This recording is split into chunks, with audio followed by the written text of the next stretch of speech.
Hello everyone and welcome, it's me Robert.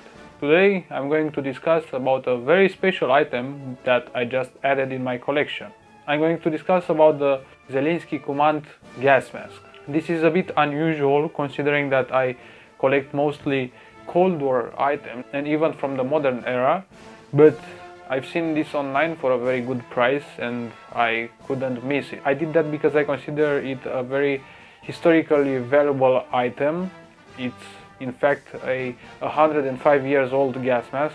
It might not look very well right now, but it's very old and it's one of the very first gas masks that inspired the later ones. Now, speaking a bit about how this gas mask was invented, let's say, we have to go back in the early stages of World War I in 1915-1916, when the Imperial Russian army requested as fast as possible some gas masks to be manufactured, and there were produced two variants: the Avalov one, which had the nose piece that was used to clean the lenses in case of fogging, and there was also the variant Prince of Oldenburg, which didn't have the finger horn.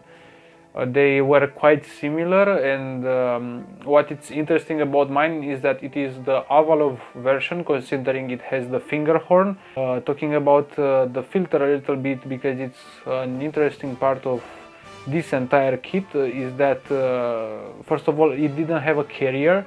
The filter itself was a carrier. The gas mask was directly attached to the filter. As you can see in the pictures, bits of the rubber are still on the filter, as you can see here, and obviously it broke apart from the gas mask, probably from the pressure from all of these years. The rubber is not very flexible, and it's something normal that would happen to a gas mask that old. Going back to the filter, there were three types of filters. One that I have here, and it's called Petrogradsky, and there were two other type of filters, Moskovsky and Kazeni. They differ in shape mostly. An interesting fact about the filter is that most of the gas masks prior to this one, or the other gas masks used in World War I, used different chemicals to combat the chemical agents used in the warfare. This time the Russians saw that in the manufacturing of the alcoholic beverages, they observed that activated charcoal filters the liquids very well, and they thought, why we shouldn't try this for filtering dangerous gases. So yeah, this is basically maybe even one of the first filters that used activated charcoal, and a technology that is still used to the present day. The gas mask itself was made of a reddish rubber. There were some reproductions sold some years ago on the internet, but unfortunately I cannot see them on sale anymore. As you can see, the filter is quite big.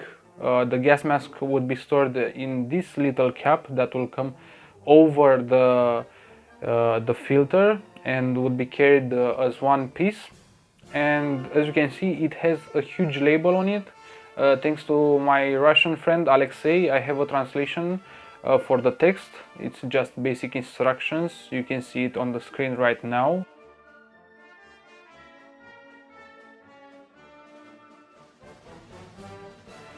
What's interesting is that the text is from before the 1918 revolution, and it is and that means this is basically old Russian alphabet. The gas mask that I own still has the straps that go around your neck for carrying the filter and the entire kit, let's say. It's kind of weird to call this a kit. And going back to the gas mask, as you can see, it has plenty of holes, it looks stretched, and it kind of stinks very weird.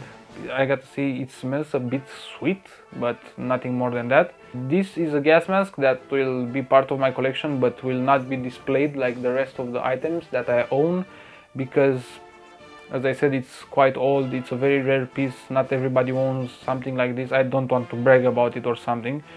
It's not, and it will never be one of my favorite pieces. But it will be conserved as much as possible, away from the sunlight, away from moisture and anything like that.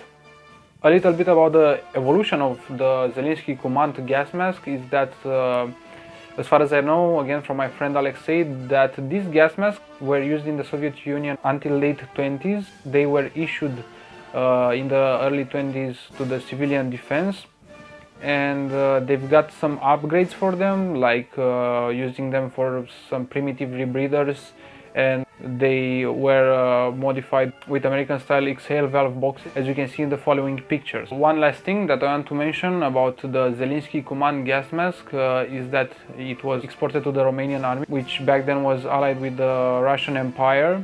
After the war, some of them, but not in a huge quantity, were exported to Finland and Turkey.